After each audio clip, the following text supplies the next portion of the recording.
আসসালামু আলাইকুম। Mister noodles presents spicy game অ্যানালাইসিসে সকলকে আমন্ত্রণ। Mister noodles amazing taste, enjoy the best. তবে আমরা ঠিকঠাক মতো এনজয় করতে পারি না, কারণ বাংলাদেশ আমাদেরকে অ্যামেজিং টেস্টটা দিতে পারে না তাদের ব্যাটিং পয়েন্ট অফ ভিউ থেকে। প্রথমত উইকেটের ব্যাপারে একটু কথা বলি। উইকেটটা পিচ রিপোর্টের সময় বলা হচ্ছিল যে উইকেটটা কিন্তু বেশ ড্রাই এবং এই উইকেটে বেশ কিছু ক্র্যাকস আছে, অনেক ক্র্যাকস আছে। আর্লি ময়েশ্চার ওরকমভাবে ছিল না, কিন্তু ক্র্যাকস ছিল আসলে উইকেটে অনেক বেশি। এবং সত্যি কথা বলতে উইকেট থেকে রেগুলার টার্ন দেখা গেছে। রেগুলার টার্ন দেখা গেছে। আমার কাছে মনে হয় না যে খুব কঠিন টার্ন ছিল, যেটা আসলে আনইভেন টার্ন, যেটা খেলার মতোই না। রেগুলার টার্ন দেখা গেছে। তবে চট্টগ্রামের উইকেট কিন্তু আসলে এরকম ছিল না। চট্টগ্রামের উইকেটের ব্যাপারে বলতে গেলে আমার কাছে ব্যক্তিগতভাবে মনে হয়, আই মাইট বি রং, পুরো চট্টগ্রাম জুড়ে কিন্তু পানির একটা অনেক বড় ক্রাইসিস আছে। যেহেতু চট্টগ্রামে লবণাক্ত পানি এবং মিঠা পানির লেয়ারটা অনেক নিচে, পুরো চট্টগ্রাম জুড়ে একটা ক্রাইসিস থাকে এবং স্টেডিয়ামে আসলে সবসময় পানির ব্যবস্থা করা যায় না। এটা বেশ কয়েকদিন ধরে এই ক্রাইসিসটা আমরা শুনতে পারছি। এখন what ever the wicket is, আমার কাছে মনে হয় যে অ্যাডজাস্টমেন্ট একটা খুব গুরুত্বপূর্ণ বিষয়। ব্যাটসম্যানরা সেই অ্যাডজাস্টমেন্টের জায়গাটা করতে পারে নাই। বিশেষ করে আমি যদি আপনাকে দেখাই যে আমি যদি একজন ব্যাটসম্যান হিসেবে দাঁড়াই ব্যাটিং করতে, আপনি আমাকে বলেন এই যে নীল রঙের যে মার্কারটা আমি দিয়েছি, এই মার্কারে যখন বল আসবে বা এদিকে যখন বল আসবে, আমি কি সুইপ শট করব? এটা পৃথিবীর যে কোনো উইকেটের জায়গায় হোক, সেটা খুব ভালো উইকেট হোক, খুব খারাপ উইকেট হোক, এইখানকার বলে অ্যাজ এ ব্যাটসম্যানকে আপনি সুইপ শট করবেন। তাওহিদ হৃদয় এই জায়গার বলে সুইপ শট করতে গিয়ে আউট হয়েছেন। So it was a poor shot selection. এখানে আপনি উইকেটের দোষ আর দিতে পারবেন না। হ্যাঁ, ডেফিনেটলি উইকেটে রেগুলার টার্ন ছিল, বল মনে হচ্ছিল ক্র্যাকসে পড়ে টাইম মতো ব্যাটে আসছে না, সেটাও একটা ব্যাপার ছিল। কিন্তু এই টাইপের কন্ডিশনও তো আপনাকে আসলে অ্যাডজাস্ট করতে হবে। এটা নাম্বার ওয়ান। সাইফ হাসানের আউটটার কথা যদি আমি বলি, তাহলে সাইফ হাসানের আউটটাও কিন্তু আলটিমেটলি এরকম একটা জায়গায় পড়েছে। আমি যে মার্কারটা দিয়েছি এরকম একটা জায়গায় পড়েছে। এই জায়গাটা থেকে সাইফ হাসান যেই ক্যালিবারের ব্যাটসম্যান, তিনি যেভাবে ব্যাটিং করতে আনেছে, আমার কাছে মনে হয় যে এটা ভি জোনে খেলাটাই সবচেয়ে বেশি উপযোগী জায়গা ছিল। সাইফ যখন শটটা খেলেছেন এইদিকে যখন এই ব্লাইন্ড জোনের বল আপনি খেলবেন, আপনি নর্মালি কি হয় যে আপনার যখন এই জোনটার বাইরের যে বলগুলো আছে যেগুলো ব্লাইন্ড জোনের বল যখন আপনি ক্রস ঘুরাবেন, আপনার মাথা তো আসলে বলের দিকে থাকবে না, আপনি সরে যাবেন। এই শটগুলো আসলে এই রেঞ্জে খেলতে হয়। সাইফ হাসান সেই জায়গাটায়, এটাও আমি বলবো তার পোর শট সিলেকশনের জায়গাটা হয়েছে। তানজিদ তামিমের আউটটা নিয়ে যদি আপনি আমাকে বলতে পারেন, আমার কাছে মনে হয় যে it was a very good planning by the Australians. বাহাতি ইন্দ্রে যাব যেই যেই বাহাতি পেস বোলার, বাহাতি ব্যাটসম্যানের জন্য ওই অ্যাঙ্গেলটা থেকে এসেছেন, অর্থাৎ অ্যারাউন্ড দ্য উইকেটের অ্যাঙ্গেলটা থেকে এসেছেন। That is very much unusual for a left handed batter to face that kind of bowler. এবং আমার কাছে মনে হয় ওই অ্যাঙ্গেলটাতেই তানজিদ তামিম ডিসিভড হয়েছেন। এই জায়গাটাতে ব্যাটসম্যানের আমি দুর্বলতা বলি বা ব্যাটসম্যানের শর্ট সিলেকশনের কথা বলার চাইতে আমি বলবো বোলিং টিমের প্ল্যানিংটা বেটার ছিল। ঠিক এই জায়গাটা বোলিং টিমের প্ল্যান এক্সিকিউশনটা বেটার ছিল। এই অ্যাঙ্গেলটা, এটা খুব আনইউজুয়াল একটা অ্যাঙ্গেল আসলে for a left handed batter, যখন এই পাশ থেকে বল আসছে বাহাতি পেস বোলারের। তানজিদ শটে গেছেন, আমার কাছে মনে হয় যে শটে যাওয়াটা ঠিকই ছিল। এখন সামহাও অ্যাঙ্গেলের কারণে হোক কিংবা টাইমিংটা প্রপারলি করতে পারেন নাই, যে কোনো কারণে হোক, আসলে এক্ষেত্রে তার উইকেটটার পতন ঘটেছে। বাট দুইজন ব্যাটসম্যান, একজন সাইফ হাসানের কথা আমি বলবো, আরেকজনের কথা আমি বলবো তাওহিদ হৃদয়, তারা সত্যিকার অর্থ উইকেটটাকে গিফটই করে এসেছেন। আর পারভেজ ইমনের কথা যদি আপনি আমাকে বলেন, definitely sweep shot is go on shot. এবং এই টাইপের উইকেট যেখানে রেগুলার টার্ন আছে, সেখানে তিনি সুইপ শটটাই খেলবেন। আমি পারভেজ ইমনের সুইপ শটের মধ্যে আসলে খুব বেশি দোষ দেখি না।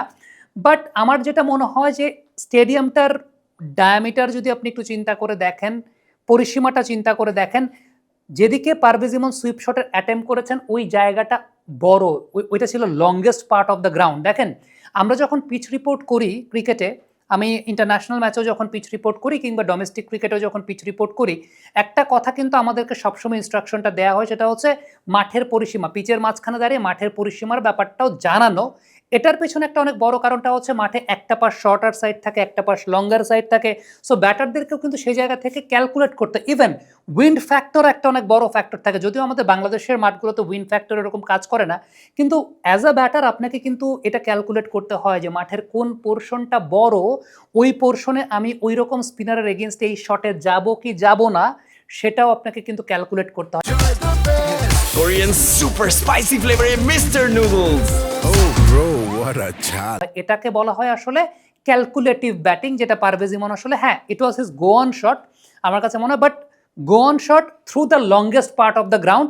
এখন যেটা হয় আলটিমেটলি যে through the longest part of the ground আপনি যখন এরকম শট খেলবেন, এদিক ওদিক যদি একটু টাইমিংয়ের হেরফের ঘটে আপনি ক্যাচ ধরা পড়বেন। আবার এই শটটাই যদি মানে shorter part of the ground থেকে তিনি যদি খেলতেন, তাহলে এদিক ওদিক টাইমিং একটু কম হলেও আলটিমেটলি সেটা হয়তো বা বাউন্ডারি ছাড়া হতো। সো এই জায়গায় পারভেজ ইমন ওয়াজ বিট আনলাকি, এবং আমার কাছে মনে হয় এই শট সিলেকশনের জায়গাটা তার আরেকটু ক্যালকুলেটিভ হওয়াটা প্রয়োজন ছিল।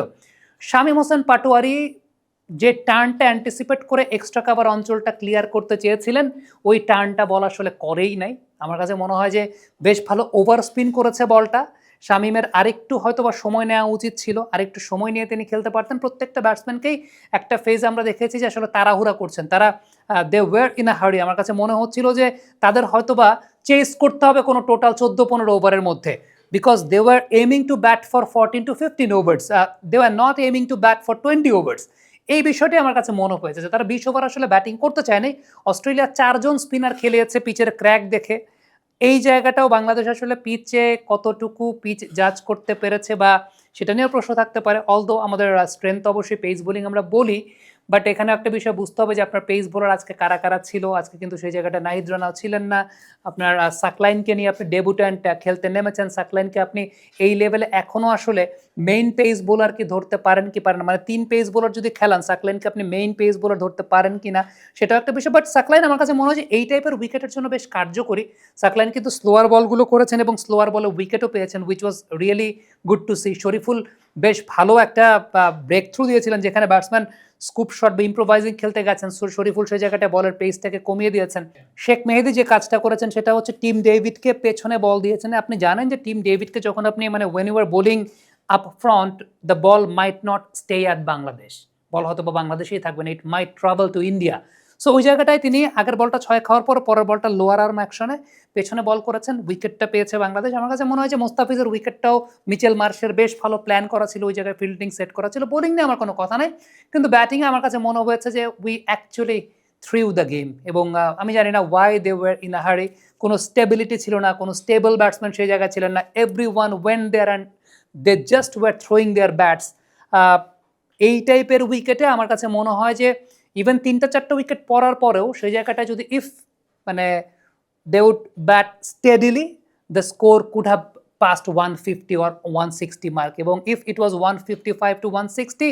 So that was all for Mr. Noodles presents spicy game analysis. Mr. Noodles, amazing test, enjoy the best.